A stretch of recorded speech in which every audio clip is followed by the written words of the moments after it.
And we are live with episode 167 of the Start, Build, Grow Show.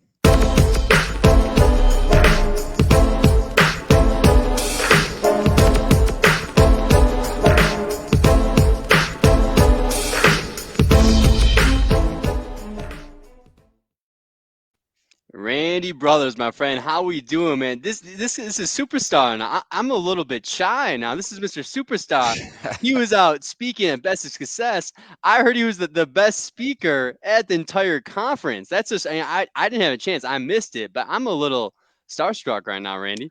Well, I just got to pay people, to say things to make me feel better about myself. Yeah, No, yeah, right. honestly, it was a cool experience. Like, I mean, Best of Success is one of my favorite experience conferences to go to. Right? It's a non-biased, the Roofing Contractor magazine. They've been doing it for like 17 years. They got it dialed in, super classy, super professional, and some of the best. Like, you mean I was in awe of the room of contractors, the room of people that were in there.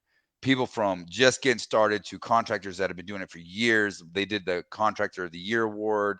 They did the Innovator of the Year award, the residential, the commercial, and there was just some amazing people that you can just having a conversation with can just send you into a whole nother level with your business. So for me, I'm just grateful. I'm just grateful to be a part of it, and for them to call and ask me to talk and to share my story.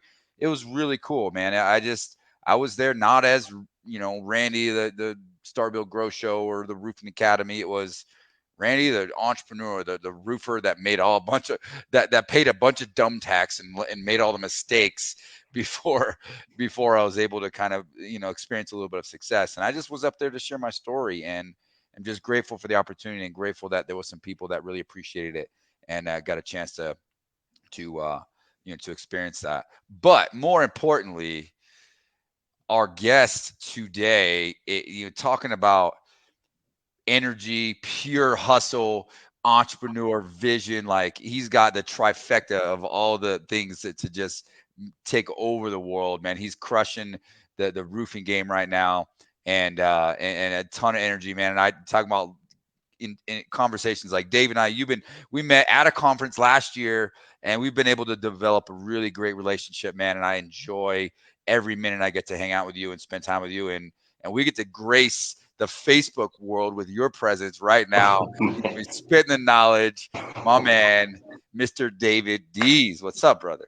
I appreciate it, man. You're far too kind, Randy. You're far too kind. I feel the same way Nick does. I feel like I'm in the presence of a superstar myself. So thanks for the humility. But I appreciate y'all having me on today. So, Dave, the main talking point for today is going to be starting a roofing company from scratch. And a Hmm. big point on that is you need the hustle, right? Yeah, So, for where sure. did you get your hustle? Were you always a hustler? Were you always motivated? Where did that come from? No, I think it comes from a young age. I played sports. I played basketball all the way through school. So anybody is, for those. I've noticed one commonality about a lot of roofers that have done well is that a lot of them are athletes at some point in time in your life, and you grow up and you're competitive and you're competing against yourself and other people, and I think that just kind of transfers over into you got your own business. It's the same way. I mean, whether you're competing against another other competition that's out there, or whether it's against yourself and what you did last week and last month and last year. You gotta get after it. So, is Same it thing. true that you were right behind Mr. LeBron James for Mr. Ohio or Mr. Basketball? Two Achilles tendons ago, yeah, I've Oh. torn them both since then. But many moons ago, yeah, I was a really good high school basketball player. And but this is the thing though, it was there's literally VHS tape of when I was a good high school basketball player. So it's been a long time. He's I dating played. himself now. Ain't Yeah, that all? LA Fitness though. If we go to LA Fitness, I still make I'll look decent at LA Fitness, but phew, So I'm you're a gonna be at roofer for a RoofCon? reason. You're gonna be at RoofCon, or you're gonna be in that basketball tournament, or I what? I think that's more TBD. I think that's a TBD thing. I tore my second Achilles and that's part of we talk about hustle, and Hmm. that's part of the hustle. I tore my second Achilles in February, had the surgery. couldn't walk for like 4 or 5 months. Literally could not walk. And that was a really difficult time for me because as Randy's gotten to know me, I'm very much a doer, and I've learned it's harder for me to delegate tasks that require action because that's how I am, Was it So this February? it was this past February, yeah, February of Wow. this year, So to have gone through that experience, and I'm sure I probably owe Randy some therapy money because I'm calling him frustrated, man. I'm like, Randy, this is what I can't do, and he really helped in shifting my paradigm to like, okay, well, what can you do? And what can Mm-hmm. you do at a high level, and how can you reinforce your skill set so that you're better at this overall? So I think that's part of the job of what we do. Everybody who, whether it's just us or the people out there listening, part of what we do is our responsibility is to consistently find a way to push our program forward, and Mm-hmm. that can't stop when you don't feel well or when you have a bad day or when you didn't sell what you wanted to sell this week or this month. You got to find a way to become inspired and then also to inspire the troops so that they believe in the vision and rally around that. So I think that's part of the constant quest for us as owners. Mm-hmm. So I Love it. mean, adaptability, right, Randy? Yeah, He's sitting there with a torn Achilles, can't move. He's used to doing everything and getting it yes, done, and now he's got to adapt sure. to how he uses his abilities to make sure that the companies continues to thrive.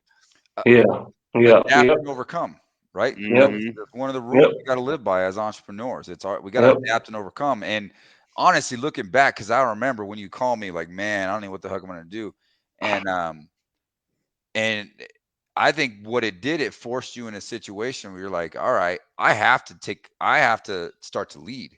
I can't lead Yeah, from the front. Now I got to yeah, actually learn how to start navigating, yeah, yeah, right? Like there's yep, the word visionary gets thrown out there all the time, right? EOS and all the people. Like I don't even I'm almost done with that word, right? It's played out. Like everybody's like, yeah, what's a yeah. visionary? Some guy sitting there with some incense singing kumbaya. I'm just visioning my Right. world. No, you're a navigator, right? We have to become, as CEOs, we have to develop our navigation skills because our job is to navigate the ship.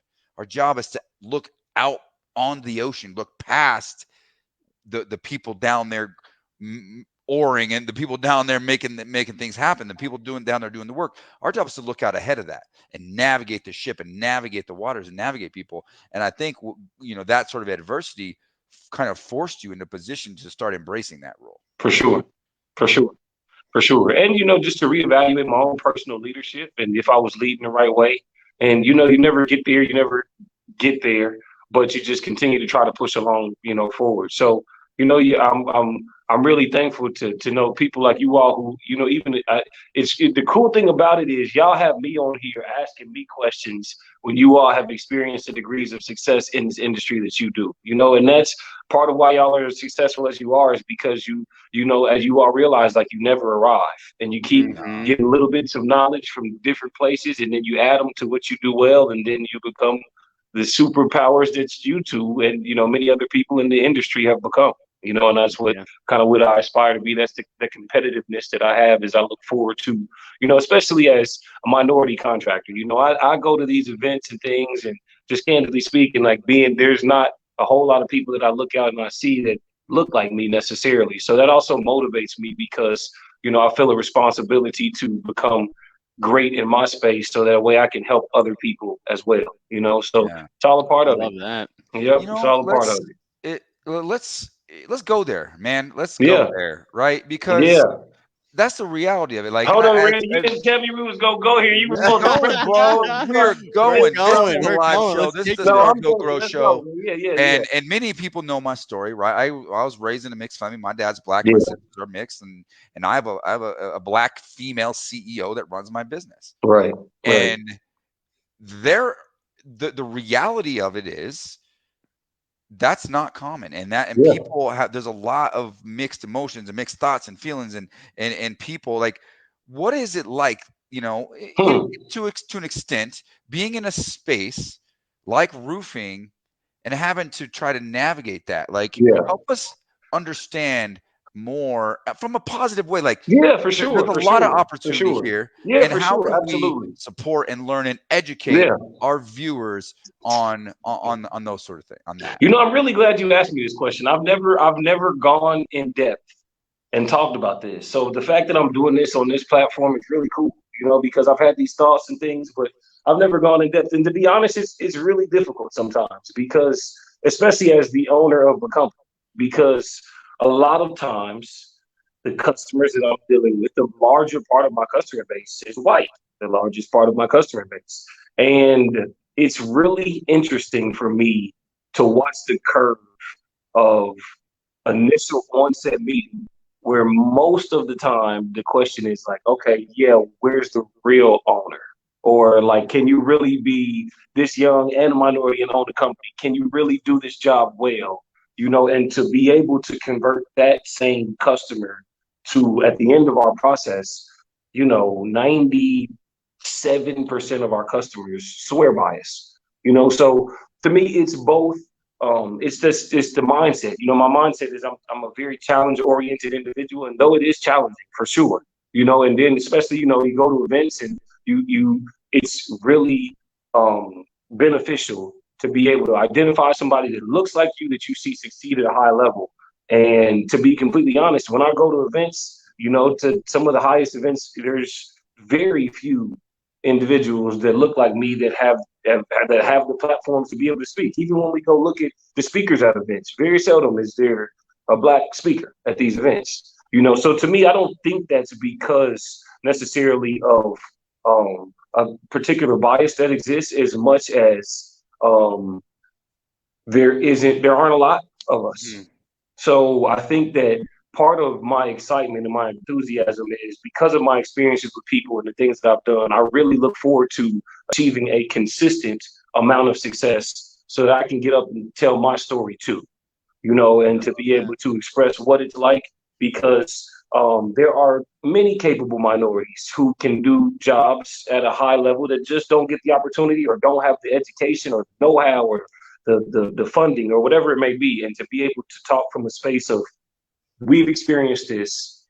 This is how we did it. This is how you could do it, but to be able to instill that knowledge also, and especially in some of my communities, you know, that's something that's really, really. They're looking for someone like you to inspire Yeah, them to do man, you know, so, and right? so that's part of the hustle. It goes back to your why. Everybody has whys. And part of my why is because, you know, once I think the first level of success is when you start to make some money, you can buy some things and you got some money for yourself. And then the next level of success is like, how can you help bring people along with you, you know?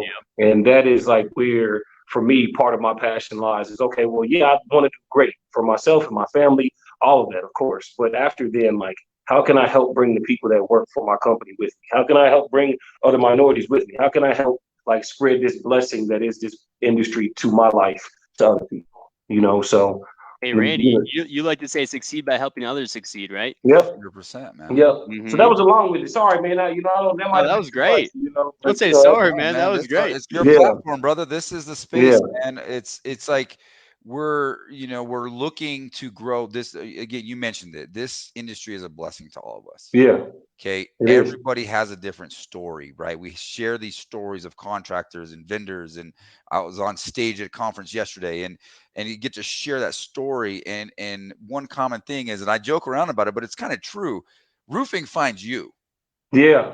Right, like this is nobody like gets out of high school and says, or like, I have a 6-year-old son. My 6. What do you want to be when you grow up? He ain't gonna tell me he wants to be a roofer. No, never. Right? Nobody No, wants to be. I want to be a fireman. I want to be a policeman. I want to be, a race car driver, whatever. Absolutely true. So true. No one says I'm gonna be in roofing. Yep. And that's gonna be a life that provides for my family. Provides for You're absolutely right. I would have never in a million years thought I'd be a roofer. You know, So never. what inspired you to get into roofing? How did that happen? Oh man. Initially it was just the money. Strictly solely money. That's what it was. I had a buddy who was storm chasing. He came and told me how much he was making storm chasing. I'm like, no way. You know, I had just gotten finished managing a refinery company. So I was like I've been prepped for this for a while. So I was going all over like North or South Carolina and Tennessee, and we were buying up gold and silver and stuff. And I managed that company. I was young. I don't want to say how young I was, because then I say how old I am now. You're not good on this show. So, but I was a lot younger then. So, out of that transition, and the next thing I got into roofing. This was about 10 years ago, so this has been a steady, ascension to where we are now. We haven't arrived by any means, but even just getting to this point, this is not I didn't just wake up 2 weeks ago and say, you know what, I think I'm gonna try to be a roofer. Like, this has been a long, hard, difficult climb that is still long and hard and difficult, and will continue to be that way. But it's the other side of the value that comes from it that I really, at this point, truthfully, I couldn't imagine not doing this right now. I love it. I legitimately and authentically love what we do. Mm-hmm. Yeah. So how did you get started then? So you're like, all right, you see your buddy, right? He's making all this money, right? Did you start Yeah. thinking of company names? What was step one Yeah, to getting this thing and to be going? honest, there always will be a really soft spot for that the company and that owner, because I really got to know them, and as people, I still love them to death, Mm-hmm. as people, But the fact of the matter is, there was a huge amount of disorganization and lack of structure in the company. And looking back on it, like many of the people who were there have gone on to have successful careers and have get in the roofing industry and start their own companies and things. But like, there was a large amount of talent. Like, I have these Madden trees where people come from these Madden trees. Like, this man's tree is pretty good, and so it was really cool to see how things happen. But to be honest, I didn't have any training. Like, I wasn't offered training. I didn't know much about roofs. Was just kind of put in the truck, and it's like, bro, like, you eat what you kill. You know what I mean? And like, I just, I happened to be a decent hunter at first. I wasn't a good hunter by any means, but you survive and you learn off the skills that you have, and then you grow those skills. And then I went and got my adjuster's license, years later, so that I could learn more about it. And, it's continued to grow from there. And, now we're here in the space where we've been really blessed. That's awesome, man. Randy, Yeah. what about you, man? You remember the good old days of starting elite roofing, man? Yeah, man. Well, I got into the space this kind of similar way. I became an adjuster and then realized that wasn't going to be a good long-term career for me. And I was storm happened and saw the numbers. I'm like, oh well. And at my point, I was broke. I was living in my truck when I started. Man, I was homeless when I got into roofing. And I was like, if I go knock doors and hunt, right, and make it happen. I just was blessed with a little bit of a decent enough personality where people weren't super scared of me, and a relentless mentality to just go make something happen and go hunting. Same type of thing. And then I've always had that that entrepreneurial spirit ever since I was a kid.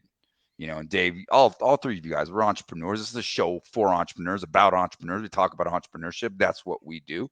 And I've always been that way. And there was never a moment where there wasn't this little itch, like someday I want to own my own business. Someday I want to be my own boss. And it's just that the day came where I shared this yesterday at the conference where, I was in Ohio, actually, where you're from, man. That's I was crazy. outside of Cleveland, right? We're storming. I found myself living in a hotel, knocking doors, trying to sell roofs, working for this company. I didn't even know the brand, didn't even know the owner, didn't know who it was. And I'm just like, and the news came on and I see baseball size hail back in Colorado. And I'm like, what am I doing? Like, this, I'm just chasing money, right? I'm needing money. I was just chasing a dollar. And I'm like, is this really giving me a bunch of purpose? Like, there's something bigger here. And that night, man, I literally was like, I'm going to start my own business. And I sat up all night, wrote a little business plan, and drove for 15 hours the next day. And away we went. Within a couple of weeks, we had everything, the business started and everything up and running, and did my best to run it into the ground within the first few months. And somehow, by the grace of God, we were able to kind of make it through that and grind it out and see some success. And we've built something pretty cool now that we get to share that model and share that vision and share that experience with other people. So it's been a huge blessing. So, guys, we'll start with you, Dave. So, let's say that we have somebody that they're in the space right now and they're interested in starting their own company from scratch. Where would you tell them to start? Well, okay, let's clarify that before we answer that question. Okay, go for it. Entrepreneurship is not for everybody. Truth. Because you need to know what you're getting yourself into, guys. If you think I'm gonna go start a business just so I can make more money than somebody else or do something better than somebody else, you got to understand that's not what true entrepreneurship and owning a business is about. It's about being willing to do whatever it takes and make whatever sacrifices necessary to accomplish a big vision and to help as many people as you can. That is a real burden to bear. Not necessarily a burden, but a real, that's a reality of it. That's what you need to know you're getting yourself into before you decide to start a business. If those boxes are checked, if you're willing to take ownership that you're responsible for the lives of other people when you start a business, then you're ready to start a business. If you're not, that's okay. There's a reason why there's very few people that have the wherewithal to the sleepless nights to work 80 hours to avoid working 40. But if you don't have that extra gear, that extra element of tenacity, the extra element of willingness to go make things happen and lead and guide others, be careful, because you could just create a really difficult, challenging job for yourself that isn't exactly as rewarding as it can be. So just want to put that out there. Very Clarify. fair. If Very fair, and I boxes respect are that. checked, if you, without a doubt, like, you will regret the rest of your life not trying to be an entrepreneur, and you love the idea of helping and serving others, go do it. Let's go. All right. Well, then let's go. We got the right people now. Everyone else has left the show, right? But we got the confirmation. These people are ready to take the jump. So, Dave, what do you think they should do first? Specifically, roofing. Roofing company, specifically. Honestly, one of the most important things that I did is finding good help. You got to find some good help, because as an entrepreneur, you have this idea that you can take over the world and you can do everything. But the fact of the matter is, you can't do it by yourself. There is a limit to yourself and your skill set. So another thing that's really important along the way is just being completely honest with yourself, and having those conversations and identifying what you're not good at. There's certain things that you just can't be good at everything. So the only way to be able to, like, if you want to have a company that doesn't have major holes and deficiencies, either you have to get much better at your inadequacies, or you have to have somebody who is capable of taking those inadequacies and covering for you. So I am become very much so, and this sometimes is a flaw, but I've become the individual where I'm like, listen, I'm not good at this. Let me find somebody who is good at this, because that'll save me a lot more time than me trying to be functional at this. And it seems like that'd be good, but also sometimes it's a bad thing, because you don't necessarily learn some of those steps, and then you miss things that are important that you just delegated, and ultimately it's your fault, it's your responsibility, because it's your company. So, like, there's a gift and a curse, and it's the same old saying that your greatest strength is your greatest weakness. But at the end of the day, if you're not willing and ready to take on the accountability, whether you make the mistake or whether somebody else makes the mistake, it's your mistake.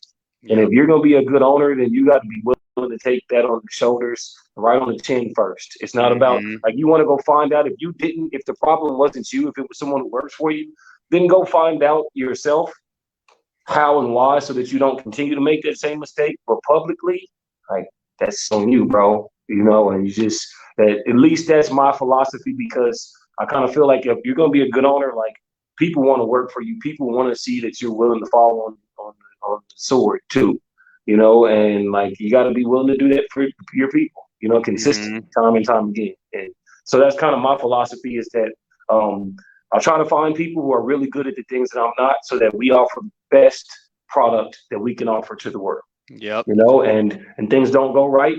They won't always go right.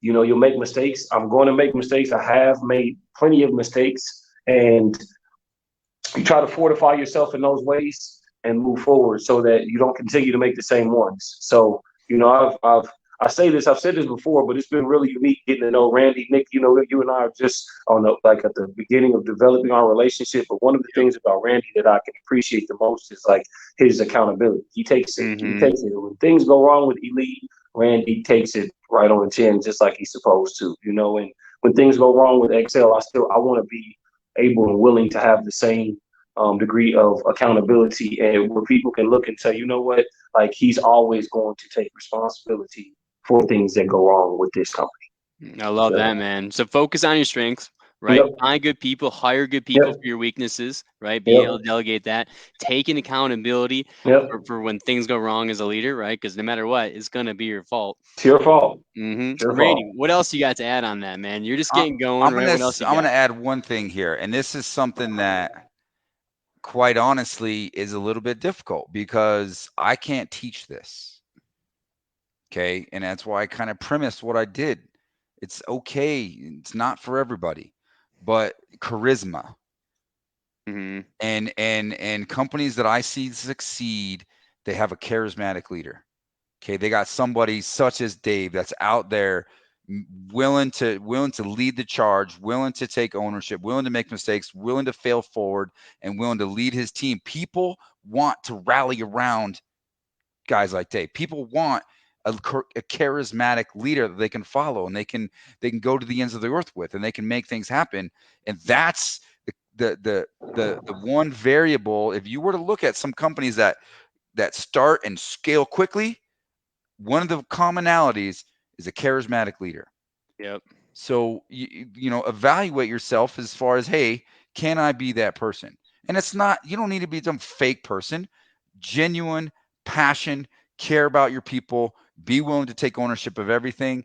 That's a formula for success. People will want to rally around that. People, I can't find salespeople. I can't find people to come work for me. Look at the mirror first before complaining about what you don't have, because it's all right here. And if we can focus on being the best person and really growing our own charisma, people are going to want to rally around that and want to come with us on our journeys. And just piggybacking, Randy, off of that, I think lastly, when you asked me what else, immediately I thought about it. Like, it was just, I think the creed is to accept responsibility and then to deflect praise.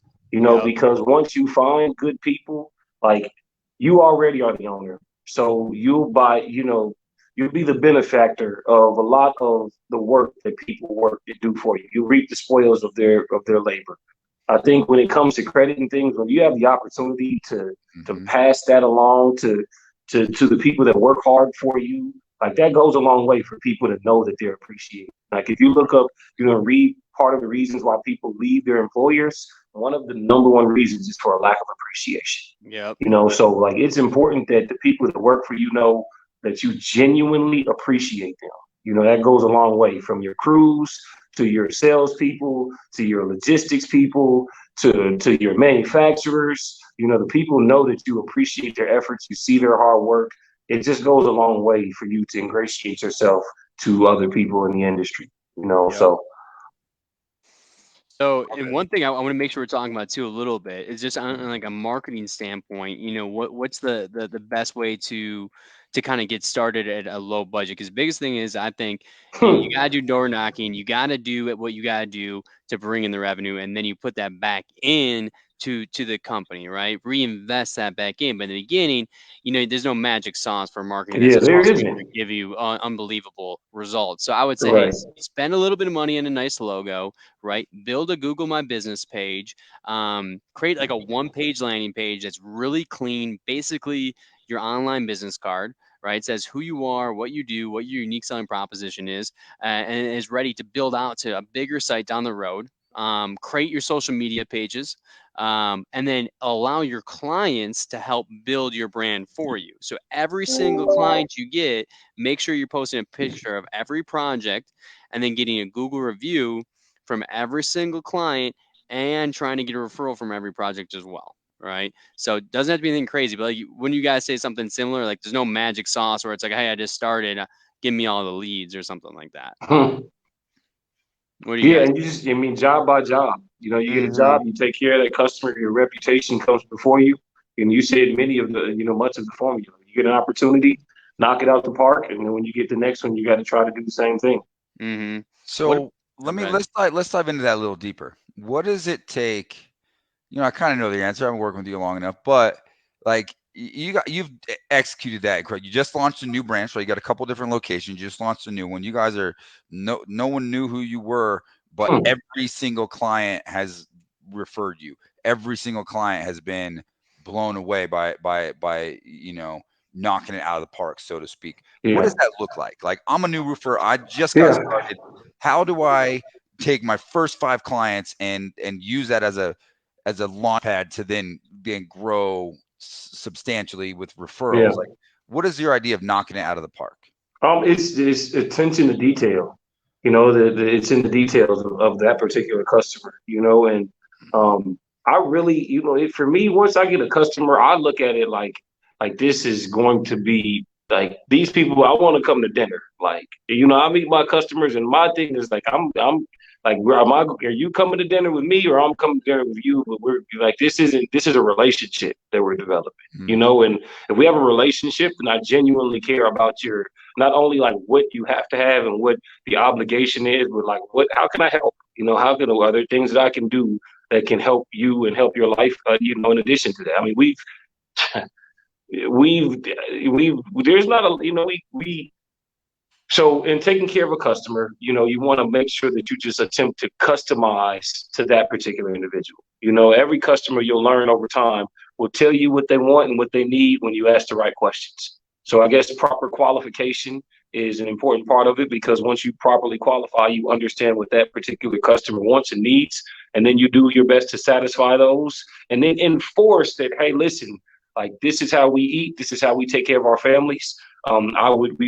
It's important to us that we have these references, and lean heavily on the fact that like this is how you feed your family. I mean, there's no shyness about like, this is my job. And yeah, it's great. And we've developed a relationship, but we developed a relationship because we serviced a need that you all had at a high level. And we need more of these. And when it becomes a relationship, people don't just, there are people you can offer a couple $100 or whatever referral program you have. That's good. But when people genuinely care about you, then they're going to care about your success as well. Yeah. So you want to just get them to buy into and invest into you, into your success, so that they become just an extension of your brand. And that's how you do. It's funny. This is when they start knocking doors for you, right? This is Yeah. what they're calling, like, they're getting a referral, Yep. putting a notebook in someone's hand and saying, hey, can you write down some referrals and I'll pay you some money? Okay, great. Do that. It works. But having that relationship that Dave's talking about here, where that client is willing to go out of their way to tell a friend, to tell a neighbor, to tell a colleague, you've got to use this company because they blew me away. Ask yourself that question. If there's your takeaway today, ask yourself that question. Are you providing that level of service? Are you looking at every customer as like, this is a customer that I want to build a relationship strong enough that they're going to, that I can invite them and their family to dinner and they will say yes. Yep. Now, you're not going to dinner with every client, but it's the mentality, it's the mindset. Right. And I preach this with my own company and my clients as well, is customers for life, right? You may roof a house one time, but will you roof their house, their families, like their grandparents or neighbors? Like, that's what I want. I want a customer for life. How do I provide such an experience to where they're like, I'm never going somewhere besides XL? Okay, so I love that. That is all really good stuff. So now that you're getting that going, but is your day to day and everything like that, are you just pretty much knocking doors? Would you say right off the bat, or what are you doing to get some traction going? I'm not above knocking doors at all. I mean, you got to get momentum somehow. And I'm a big relationship guy, so I'm going to develop relationships, but relationships take time. So in the mean of in taking time to develop the relationships, you also have to keep the lights on. And we are attacking a brand new market where people have no idea who we are, and it's a very competitive market. And if we just sit and wait for the phone to ring for us, we'll be sitting and waiting for a long time. So in the meantime, we have salespeople as well, that get after it just the same. But you just, as an owner, like, Randy said it earlier, and it's the truth. You just have to be willing to do whatever's necessary. But then, philosophically speaking, if I'm going to ask my salespeople to go knock on doors, like, it's important for me for them to know that I'm willing. There's nothing that I will ask them to do or whoever works for the company that I'm not willing to do at a high level. I feel like Mm-hmm. that's important, and that's part of where that ownership integrity comes into play because people, I mean, even it's human nature. When somebody asks you to do something, they wouldn't do it. You're like, what? Like, Yeah. like, you wouldn't do this. Why are you asking me to do this? But if the owner will do it, then how can you say no? You Mm-hmm. know, Mm-hmm. so it's just philosophically. This is you gotta if I want to be a great owner, and it's not for ego. I guess maybe part of it has to be maybe just somewhere, but a lot of that has died, and the truth of it is because of what I think I can help a lot of people do, and in doing that, I have to be willing to do whatever I got to do to make this thing go at a high level. And if that means I got to Mm-hmm. knock on doors, if that means I got to go help customers with, what I mean, if that means within reason, I'm gonna do it. And I think that those attitudes become pervasive throughout the rest of the company. Mm-hmm. So Mm-hmm. Yeah. Randy, Truth. what do you think about like organizational stuff? So if you're looking at CRM systems, if you're looking at your books and accounting, bookkeepers, all that kind of stuff, when should people start to be thinking about implementing that kind of stuff? So you need to be thinking about it like day one or even before you launch your business, right? But again, he nailed it. You've got to put points on the board, Mm-hmm. right? And you guys, so the first 6 months, the first 9 months, the first year is going to look completely different than year 2, year 3, because that's when we're really, adjusting, and you're not going to have all your systems in place before you put points on the board, before you get your business going, before you drive revenue, before you grow your business. There's a rite of Mm-hmm. passage we all have to go through, and that's the hustle. You've got to just be willing to hustle all day, every day to make it happen. But again, find people that are good at these sort of things. Okay. And a lot of us try to do all this on our own just by ourselves because we either are underfunded or we're too scared to take the risk to bring on other people because we don't know how we're going to pay them. We don't know, that's obviously it's risk, but entrepreneurs, we're risk takers. One of the things Dave did that inadvertently, I did the same thing. I brought on someone right away that was good with systems and processes and numbers and very detailed and very organized day one, because I knew the importance. I got to have books. I got to have systems. I got to have processes. And I am not the person that's going to sit behind a computer and build all that out. I got to be out in the field. I got to be knocking doors. I got to be making things happening. So that's the formula. Find that person. Find that, that implementer. Find that person that can make things happen, to take your ideas, to put systems and process in play from day one as quickly as possible. That's going to allow you to go do what you do best, and that's sell roofs and put points on the board. Mm-hmm. Mm-hmm. And Yeah. the thing is, that is never going to change. You're never going to have all the systems in place. You're never going to have all the processes in place. It's never going to be this just perfectly well-oiled machines. Things continue to change and evolve. The business is going to grow. More people are going to be involved. The market's going to change. Technology is going to come out that's going to change. Like, there's always going to be this adapt and overcome, right? You got to be able to, adapt and change processes. But the idea of knowing that I have to have duplicatable, repeatable processes in my business as early as possible, the better off you're going to be in the long run. Mm-hmm. You're going to have to do it no matter what. And or you're going to come to me 5 years down the road like, hey, how do I put systems in my business? And let's go. We're going to work on that. But if you can start early and often, I highly encourage it. Mm-hmm.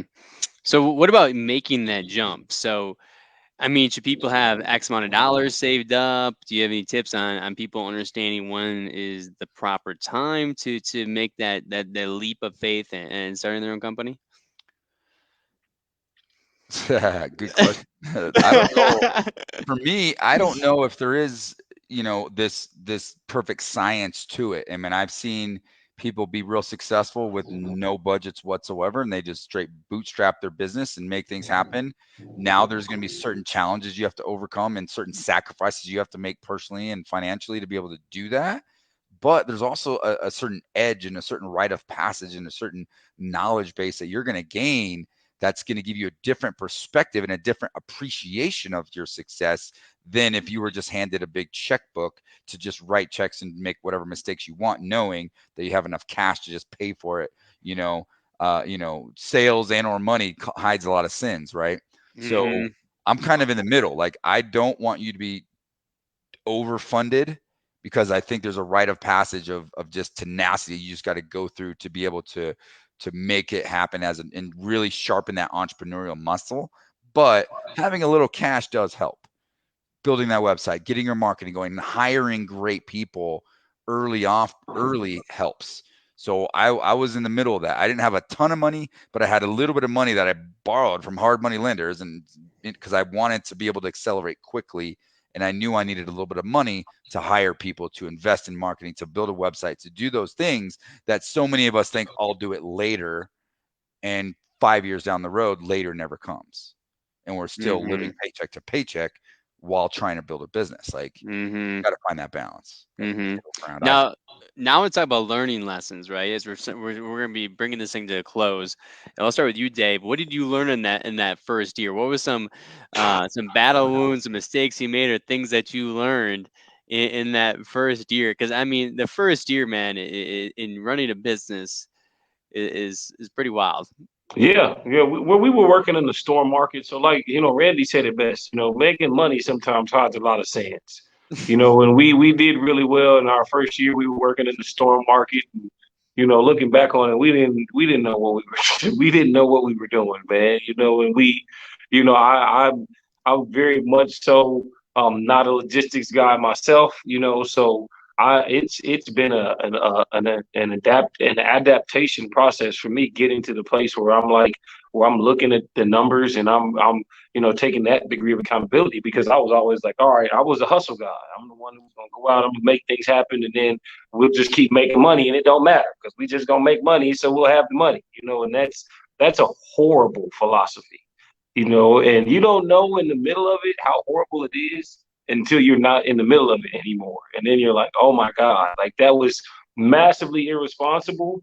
And sometimes you need to fall flat on your face to realize how irresponsible some of the things that you have done were, so that you can be a better leader, because I think a lot of the skills I had, but they were super raw. And, I say the first year, like I don't do the same thing now. I still make mistakes. I'm like, what are you doing?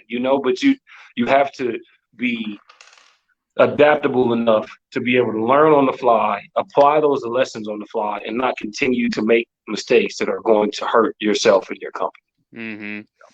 So, Randy, I know you. We have a cutoff 45 minutes. I know you got to pick up the fam at the airport, so we're going to dive into the golden nugget. All right, my friend. So, Dave, basically, shout out to the wonderful sponsors. Oh, right? absolutely. Give them a shout out.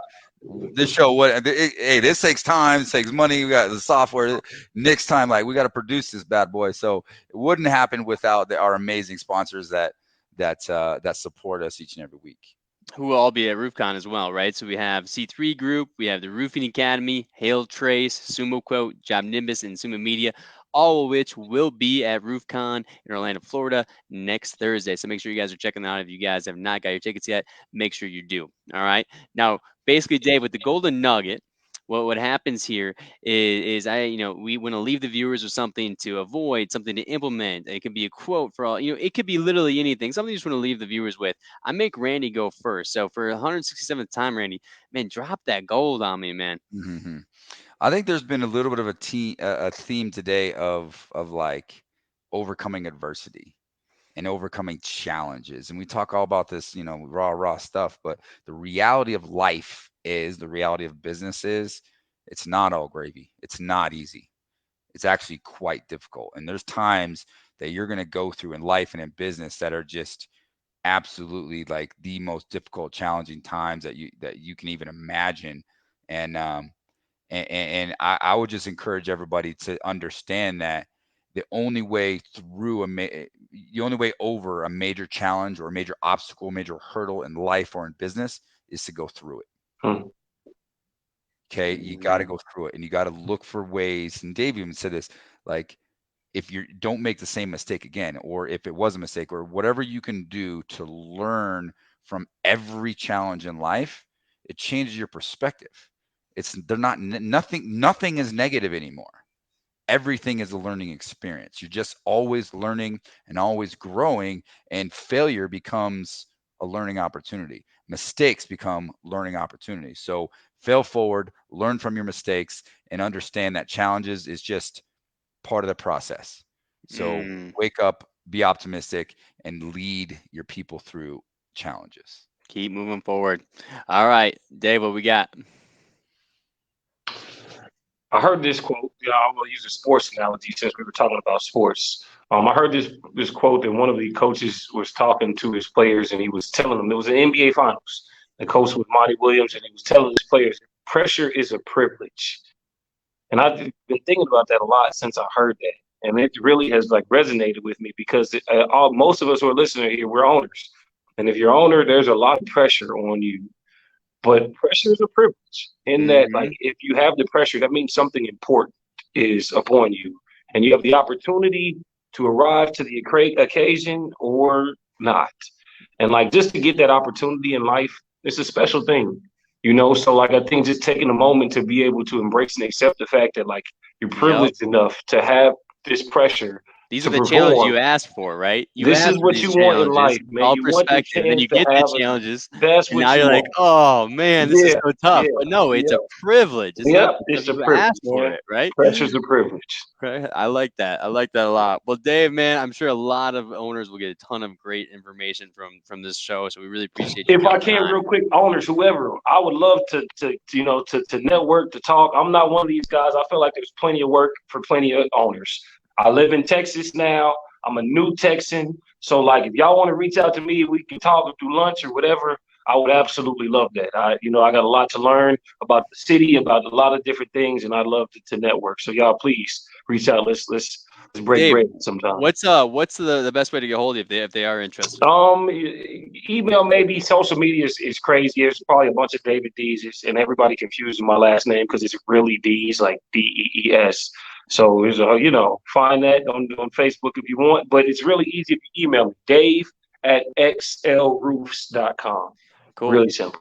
Dave@xlroofs.com, and he's down to get some lunch, hang out, Yeah, for network with sure. other contractors. That's what it's all about, man. Love Well, it. cool, man. Well, everybody, thanks for tuning in for episode 167 of the Start Build Grow Show. God bless. Peace out.